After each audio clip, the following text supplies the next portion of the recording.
நண்பர்கள் அனைவருக்கும் வணக்கம். நீங்க இதுவரை நமது சேனலை வந்து சப்ஸ்கிரைப் பண்ணாம பார்த்தீங்கன்னா மறக்காம சப்ஸ்கிரைப் பண்ணீங்க. உங்களுடைய நண்பர்களுக்கு வந்து சேனலை வந்து ஷேர் பண்ணிருங்க. மெட்ராஸ் உயர் நீதிமன்றத்தில் வந்து பாத்தீங்கன்னா மாவட்ட நீதிமன்றத்துக்கான அலுவலக உதவியாளர், மசால்ச்சி, வாட்ச்மேன் போன்ற பல்வேறு பணியிடங்களுக்கு வந்து எழுத்து தேர்வு நடைபெற்று டாக்குமெண்ட் வெரிஃபிகேஷன் நடந்தது. இப்போ வந்து பாத்தீங்க அப்படின்னா செலக்ஷன் லிஸ்ட் ஸ்கில் டெஸ்ட் வந்து 4ஆம் தேதியில இருந்து 14ஆம் தேதி வரை நடக்கிற அந்த ஸ்கில் டெஸ்ட்கான செலக்ஷன் லிஸ்ட் வந்து விட்டிருந்தாங்க. அதுல வந்து நிறைய பேர் என்ன சொன்னீங்க அப்படின்னா, சார் இந்த மாதிரி நான் வந்து மார்க் கட் ஆஃப் மார்க்கை விட அதிகமா எடுத்திருக்கிறேன். ஆனா எனக்கு வந்து பாத்தீங்க அப்படின்னா செலக்ஷன் லிஸ்ட்லயும் வரல, என் பேரு ரிஜிஸ்டர் லிஸ்ட்லயும் வரல. அப்ப நான் என்ன சார் செய்ய அப்படின்னு நிறைய பேர் வந்து கேட்பீங்க. முதல்ல வந்து உங்க ஹால் டிக்கெட் வந்து ஃபர்ஸ்ட் வந்து எடுத்துங்க.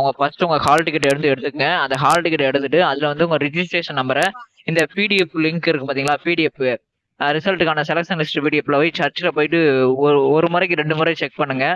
வரல அப்படின்னா அதுக்கப்புறம் எனக்கு கன்ஃபார்ம் பண்ணிட்டு அதுக்கடுத்து பாத்தீங்கன்னா இந்த கட் ஆஃப் மார்க் இருக்கு பாத்தீங்களா, அந்த கட் ஆஃப் பிடிஎஃப் அதுல போய் பாருங்க. முதல்ல எவ்வளவு மார்க் நீங்க எடுத்திருக்கீங்கன்னு பார்த்துட்டு அந்த கட் ஆஃப் லிஸ்ட்ல வந்து நீங்க ஃபர்ஸ்ட் வந்து பாருங்க.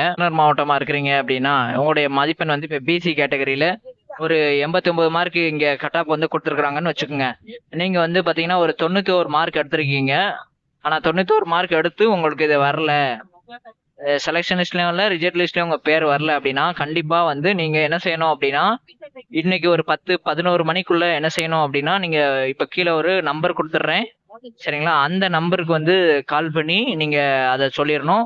அதே மாதிரி பாத்தீங்கன்னா உங்களுடைய ஹால் டிக்கெட், எக்ஸாமோட ஹால் டிக்கெட்டு, அடுத்து ஸ்கோர், நீங்க எடுத்த ஸ்கோர் இருக்கு பாத்தீங்களா, உங்க ரெஜிஸ்ட்ரேஷன் நம்பர் டேட்டா பார்த்து கொடுத்த உடனே பார்ட்டி ஏ பார்ட்டி பில எவ்வளவு மதிப்பெண் எடுத்தீங்கன்னு வந்துச்சு பாத்தீங்களா, அந்த பேஜ்.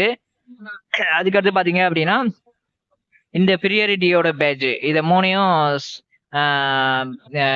போட்டோ ஃபார்மேட் எடுத்து அதுல வந்து மென்ஷன் பண்ணி கரெக்டா வந்து மெயில் அனுப்பிடணும். இந்த மாதிரி நான் வந்து இதுல இந்த எக்ஸாம் வந்து எழுதுனேன், இந்த நோட்டிபிகேஷன் நம்பர் போட்டு இந்த மாவட்டத்துல இந்த பணியிடத்துக்கு வந்து நான் வந்து அப்ளை பண்ணியிருந்தேன், என்னுடைய மதிப்பெண் வந்து இவ்வளவு மதிப்பெண், அதுக்கு வந்து பாத்தீங்கன்னா எனக்கு வந்து செலக்ஷன் லிஸ்ட்ல என்னுடைய பேர் வந்து வரல அப்படிங்கறத என்ன செய்யணும் அப்படின்னா அந்த மெயில் ஐடிக்கு வந்து மென்ஷன் பண்ணி சென்ட் பண்ணிருங்க.